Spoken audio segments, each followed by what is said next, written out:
Muy buenas tardes, ¿cómo les va en esta sección y sesión también, ¿no? ¿Puede ser? Sesión, sí. Sesión, pues sí. queda bien, ¿no? Como o en una peluquería. Claro, No, bueno, a vos te veo más psicoanalista. A vos te veo más psicoanalista.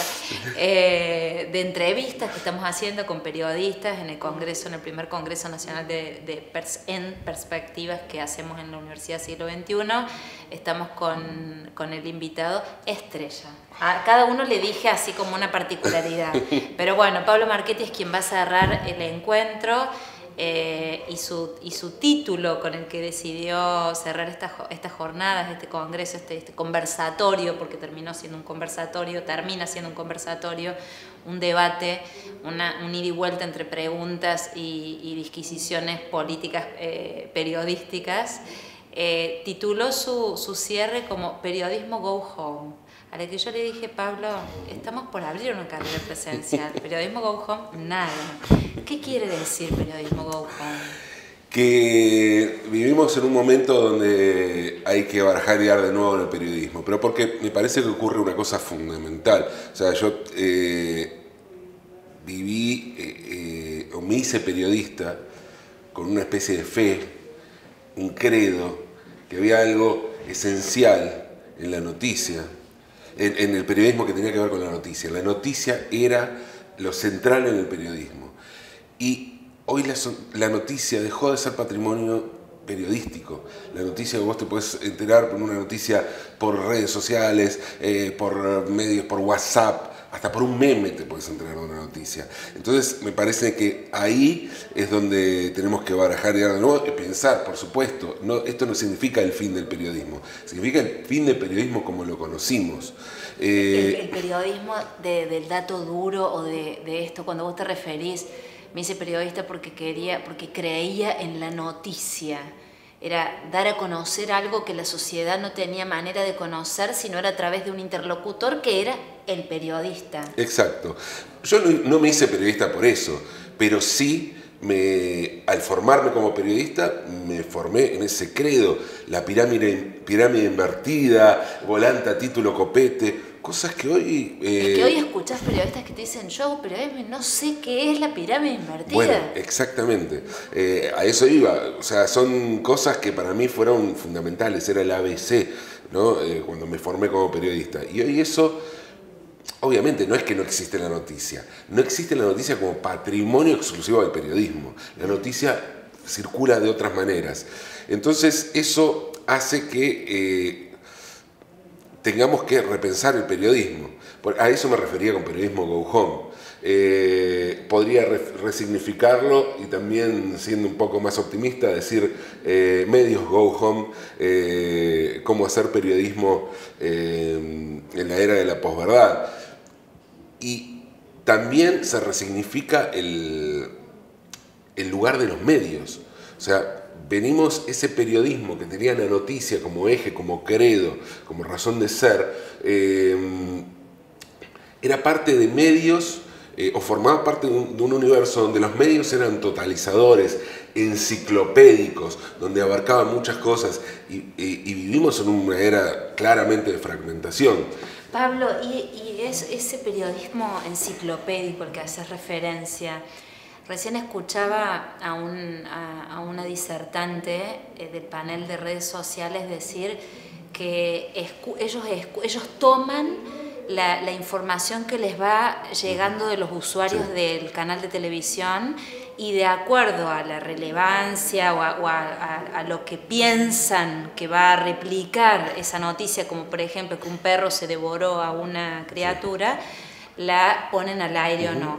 Digo, eso ya no es más periodismo enciclopédico, pero ¿qué nos queda de ese periodismo que sí se debe a la sociedad? No me gusta la palabra deber, pero que sí tiene una función de mostrar lo invisible, aquello que no se ve tan fácilmente, sin caer en el enciclopedismo. Sí, claro. Yo escuché eso muy atentamente, me llamó muchísimo la atención, ¿no? Como, me parece que es una lógica que en los medios comenzó en la radio, ¿no? La radio, cuando empezaron los oyentes a cobrar un protagonismo y a forjarlo y a hacer los programas, digo, antes de que se viralizara todo, ¿no? Pero me llamó muchísimo la atención porque los medios, a ver, cuando digo que cambió el panorama de los medios, yo hace 20 años pensaba que los medios hegemónicos, los grandes medios, que Clarín era el gran diario argentino, digo, nos gustara o no nos gustara, marcaba una línea y era el medio que marcaba agenda en la Argentina. Hoy Clarín sigue marcando agenda, sigue siendo importante, pero es un kiosco de barrio al lado de Google. O sea, la corporación es Google, la que fija una agenda es Google. O sea, dejaron de ser quienes marcan agenda los generadores de contenidos y pasaron a ser quienes difunden los contenidos. Y me parece que los medios tradicionales están tomando de esta manera un poco la dinámica de redes sociales. O sea, un medio hacer su agenda en base a lo que le mandan los televidentes, los usuarios, está teniendo una lógica de red social, no una lógica de medios de creador de contenidos. De esto creo que se sale haciendo periodismo, haciendo más periodismo. En primer lugar, creo que tenemos que tomar conciencia los periodistas de la capacidad que tenemos de decir que no, de poner límites a esto. No digo, ya sé que hay que laburar, que hay que trabajar en los medios. Decir que no? Decir que no a determinadas pautas que marcan los medios. Y si no se puede decir que no, porque a veces el laburo así así te lleva a eso, digamos, a seguir determinada lógica, es bueno tener cada persona, cada periodista, una agenda propia, pensar cuáles son realmente los temas de una agenda propia. Y digo esto porque muchas veces se ha creado la dicotomía entre medios tradicionales o medios profesionales y medios alternativos, palabra que odio, ¿no? Prefiero hablar de medios autogestivos. Creo que lo alternativo es algo que desde el poder se hace para denostar y mandar a la marginalidad. Yo, por ejemplo, participo en la cooperativa, soy parte de la cooperativa que hace la revista Mu y La Vaca, un medio autogestivo que tuvo una agenda históricamente de modelo extractivista, monocultivo, feminismo, aborto, diversidad sexual. Eran temas supuestamente marginales hasta que aparece un Una Menos y eso pasa a ser un tema de agenda. ¿Y qué pasa? Los grandes medios no vieron esa revolución insólita que hubo en la Argentina y que este año me parece que estalló como nunca. Y eso formaba parte de los supuestos medios alternativos y marginales. Y eso pasó a ser central. Y los grandes medios, la mayoría de los grandes medios no lo vieron. A eso me refiero con tener una agenda propia, a pesar de que labures en un medio que te marca la agenda del perrito. Agenda propia y una sensibilidad para observar lo que ciertos poderes Exacto. no están tomando o no Exacto. están validando. Digo, Exacto. lo que hizo el Ni Una Menos, lo que hace el Ni Una Menos, las pibas marchando con los pañuelos naranjas, más allá de la contraparte de la Pro Vida. Digo, Sí, es sí. una cuestión histórica que no se la vieron venir. No, claro. Y te quería preguntar, Sí. ¿cómo creaste Barcelona o co-creaste Sí. y por qué te fuiste? Creé Barcelona justamente porque... Barcelona es una revista Sí. emblema, disruptiva, que tiene la ironía, el humor, la sátira, corregime vos, pero como Sí. un modo de interpelar las cuestiones dominantes. Bueno, exactamente. Yo creo que la sátira es una herramienta fundamental. A ver, el humor es una gran herramienta de comunicación, es un gran recurso de comunicación. Finalmente se trata de llamar la atención, o sea, yo no reniego de eso. Cuando digo, hablo de otro tipo de agenda, no hablo de hacer un periodismo aburrido, porque en general se vincula, ¿no? a una agenda diferente con una forma aburrida. No, yo hablo de usar los mejores recursos para comunicar. Y me parece que el humor es un buen recurso y la sátira me parece un medio excelente, pero a ver, a veces se denosta un poco, ¿no? Se piensa en la sátira como algo menor.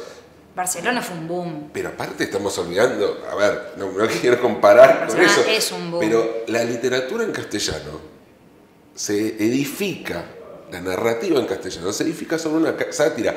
El Quijote es una sátira. Las letras de tango. Exacto. Y nadie va a decir que el Quijote es humorístico y no es una novela. Digo, a partir de ahí, después hay muchísimas sátiras que son realmente obras maestras y que inclusive terminan sobreviviendo a aquello que querían satirizar. Entonces, me parece que es una herramienta muy buena para deconstruir, ya que estamos usando tanto esta palabra, el discurso de los medios, qué nos querían vender los medios, cómo nos venden como naturales determinados discursos que son construcciones de poder. Y de construir eso me parece, y encima burlándonos y cagándonos de risa, me parece una herramienta poderosa para llamar la atención sobre un hecho de comunicación. Aparte como nos libera un poco el cuerpo de esta solemnidad que tenemos que tener a la hora de decir una noticia. Exactamente. Como si estuviéramos diciendo la verdad. A mí cuando vos dijiste... la charla se va a llamar Periodismo Go Home, bajada, la única verdad es la posverdad. Claro, yo reflexiono, pensando, digo, ¿hasta dónde? Porque hoy son las fake news, ¿no? Sí, entonces sí, claro. Le damos a las fake news como si no hubiera habido años y años de Por mentiras, favor, claro. que ahora tienen título, diríamos. Exacto, el cine tiene un género aparte en el documental que se llama fake news y que sirve justamente para interpelar. Exacto. O sea, si vos crees que esto que estás viendo es realidad, que es una ficción y que está montada sobre un proceso documental, o sea, con índice de veracidad, es porque acá hay algo para pensar, ¿no? Sí. Entonces hoy estamos como rasgándonos las vestiduras con cuidemos la fake news, cuidemos con las noticias falsas, nos cuidemos. ¿Cómo hacemos para ser auténticos, Pablo? Uy, hay que tener mucho ojo, mucho cuidado, pero yo, a ver, lo que quiero... Y no perder el laburo. No, por supuesto. ¿Cómo hacemos para pero eso? yo quiero decir una cosa. Cuando te digo que tenemos la capacidad de decir que no, los periodistas, de poner límites, de intentar, o de tener siempre presente una agenda propia y tratar como se pueda de imponer esa agenda, yo no estoy hablando de ser el revolucionario que está en el monte como un guerrillero. Estoy hablando de algo que es conveniente. A ver. O sea, creo que hasta a las empresas periodísticas les conviene más tener gente que piense y que muestre algún tipo de pensamiento crítico que tener gente que acate todo. Pero lo digo desde un lugar de conveniencia. Hay que pensar las cosas desde ahí, ya no desde lo ideológico, sino de lo puramente conveniente. Estratégico. Sí. Nos conviene a todos y a todes para hacer un mejor periodismo, pero les conviene, cuando digo a todes y a todo el mundo, es porque también a las empresas. Es una cuestión de conveniencia. Es una cuestión de conveniencia. ¿Qué hacemos si estamos plagados de ovejas que dicen claro, sí? Exacto. Digo, ¿dónde marcamos la diferencia Exactamente. cuando está apareciendo mucho el periodismo de nicho? ¿Crees en el periodismo de nicho? ¿Te parece que es a donde apunta cierto perfil periodístico? Creo que sí, como te decía antes, estamos en una era de fragmentación total, entonces hay esto que supongo que llamás periodismo de nicho, tiene que ver con eso, que uno va a buscar determinadas noticias o determinadas crónicas o determinados tratamientos sobre determinados temas. A mí me gusta cuando veo cruces, ¿no? Cuando sale en la revista Crisis o La Izquierda Diario, entrevista a Carlos Pañi. Digo, bueno, eso me interesa. Acá hay un cruce, acá hay un enlace, acá hay algo para pensar. Hay una muy buena idea, ¿no? Bueno, la famosa entrevista donde Julio Blanc dijo, le dijo a la izquierda, en una entrevista a la izquierda diario, dijo que habían hecho periodismo de guerra y el periodismo de guerra nunca era buen periodismo. Eso me parece interesante. No sé si es de nicho o no, qué sé yo. Finalmente la fragmentación lleva a que todo sea un poco de nicho. Pero también este tipo de miradas y este tipo de medios están al alcance de todo el mundo. Entonces cualquiera puede ingresar. Es cuestión también de ser un poco inquieto y agudizar algunos sentidos. Me refiero a esto cuando digo de mantener una determinada agenda, ¿no? Mantener esa inquietud para no achatarnos, no caer, no comprar los discursos tal como nos vienen. ¿Qué sé yo? Decimos inseguridad y hablamos de un robo en el centro de la ciudad, pero no hablamos de gatillo fácil, qué sé yo. O del mismo modo, hablamos de derechos humanos y hablamos de las violaciones a los derechos humanos durante la dictadura, pero no hablamos del derecho al agua. ¿Qué sé yo? O sea, pensemos cuando usamos determinadas expresiones, pensemos cómo se construyen esas expresiones. Eso digo, ¿no? Esa misma inquietud está también para ver que existen un montón de medios y un montón de lugares para ir a buscar. Está ahí la información, hay que buscarla. Ese es el periodismo que vamos a hacer, un periodismo que interpele y un periodismo que se plantee el pensamiento y el pensamiento es movimiento y el movimiento es cruces, como acaba de decir Pablo Marchetti. Gracias, querido, nos estamos viendo. Gracias.